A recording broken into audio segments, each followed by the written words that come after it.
Union High School recently hosted the 46th Cape Schools Cricket Week in Graafrenet, and our cameras were there to catch the action. As one of the oldest festivals in the country, the Cape Schools Week has a proud history of top-class cricket between some of the well-established schools in the Cape region.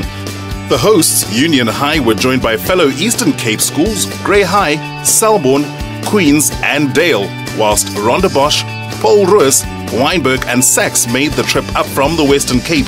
This year also saw a special invite extended to Durban-based Westville Boys High, who enjoyed a very successful trip, winning all 4 of their matches.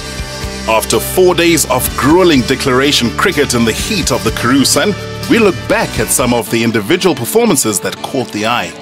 Hayes van der Berg became part of an elite club last week when he took a hat-trick on the first day's play on the Patek field at Union High.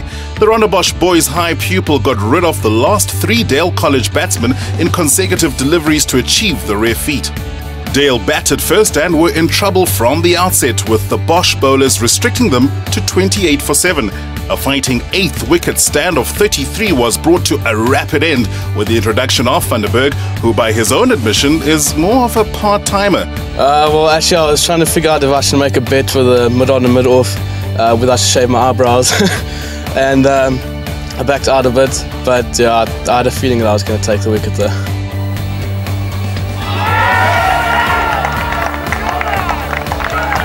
Van der Berg finished with figures of 3 for 6 in the Dale innings and was at it again with the bat, top scoring with 37 to help guide Rondebosch to an easy 7-wicket victory, a fantastic way to end a memorable day for the 18-year-old.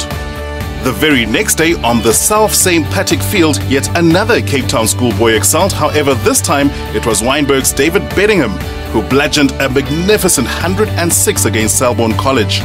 No, basically because usually we get quite a bad start, but today I came in 77 for 3 and I took my time at first, which I usually don't do, so maybe I should do this more often. And then as the bowlers got tired, I took advantage as much as I could.